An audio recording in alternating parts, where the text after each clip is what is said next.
Bienvenidos a una edición más de Al Cierre. Diálogos de paz en La Habana. Conflicto FARC, Estado colombiano. Un episodio que ha sangrado no solo la historia de Colombia, sino de América Latina. Hay en la actualidad en marcha un proceso de conversaciones entre la principal guerrilla, Fuerzas Armadas Revolucionarias de Colombia, y representantes del Estado colombiano, a quienes el presidente Juan Manuel Santos ha designado como sus encargados de negociar con la guerrilla este ansiado propósito de alcanzar la paz en una nación que todos admiramos y que consideramos digna de mejor suerte.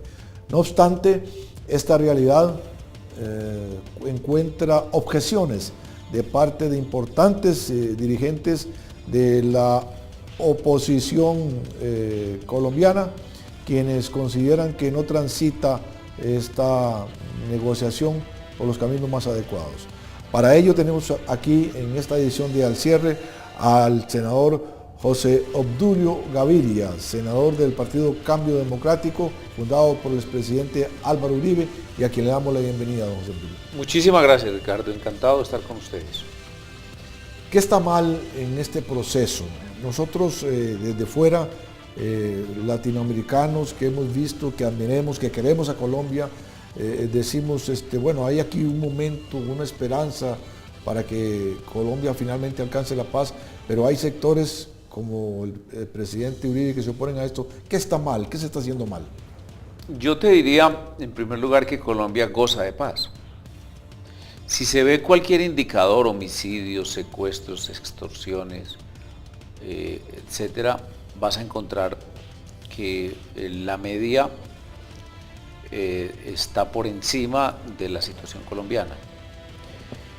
Pero ocurre que nosotros tenemos como una especie de cáncer muy concentrado en zonas selváticas y marginales geográficamente hablando, que proviene de lo siguiente: en la década del 60, la Unión Soviética, a través de Fidel Castro, toma una determinación, y más que la Unión Soviética, es una especie de organización internacional de partidos comunistas del mundo, no solamente de América Latina.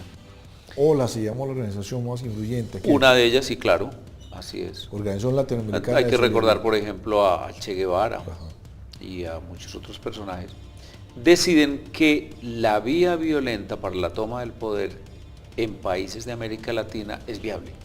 Es decir, que se puede tomar el poder por la vía violenta. Entonces varios partidos comunistas se declaran en guerra contra sus respectivos regímenes. Les recuerdo, por ejemplo, en Venezuela.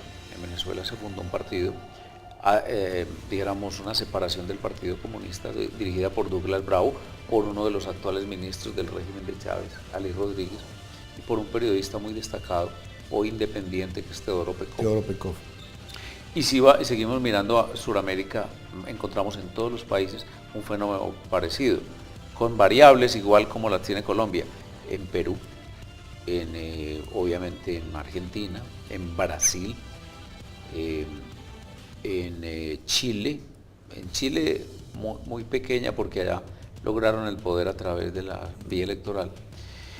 Y entonces esa organización financiada por la Unión Soviética logra estabilizarse en esas regiones que te digo y tener presencia. Cuando viene lo que vamos a llamar como el derrumbamiento del muro de Berlín, es decir, la caída del bloque soviético, esa organización se queda sin fondos y se queda además en un aislamiento político muy grande. Pero viene un fenómeno nuevo, el fenómeno del narcotráfico. Ahora, ¿las FARC existían antes de que se hubiera producido esa alimentación de la Unión Soviética o desde sus inicios?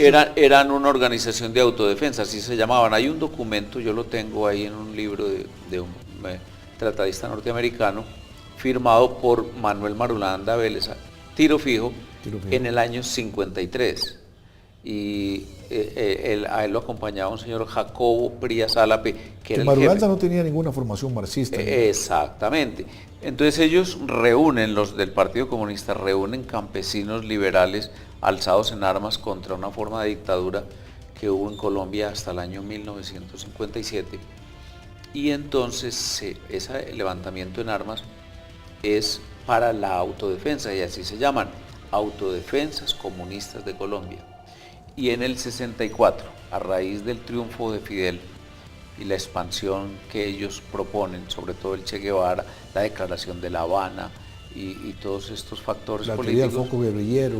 La teoría del foco guerrillero, que la acoge no es las FARC, sino otra organización hermana que todavía existe, es de viejitos, obviamente, que es el ELN. Y entonces, bueno, incluso tan evidente es que hay una influencia internacional en su formación, que se va dividiendo la guerrilla a medida que se va dividiendo el movimiento comunista internacional. La guerrilla inicial, FARC, pro Moscú. La guerrilla siguiente, ELN, pro cubana, o de la teoría foquista del Che Guevara, y la guerrilla pro maoísta del EPL, y luego ahí se van desprendiendo otras divisiones. Entonces es un fenómeno realmente muy marginal en lo que llamaríamos la vida política, económica y social de Colombia. Eso me recuerda la experiencia de una persona venezolana que se incorporó a la guerrilla en su momento y después escribió un libro, Ángela Sago, que escribió un libro que se llamaba Aquí no ha pasado nada. Ella estaba en la guerrilla y el país desarrollándose, sí. Y seguía todo.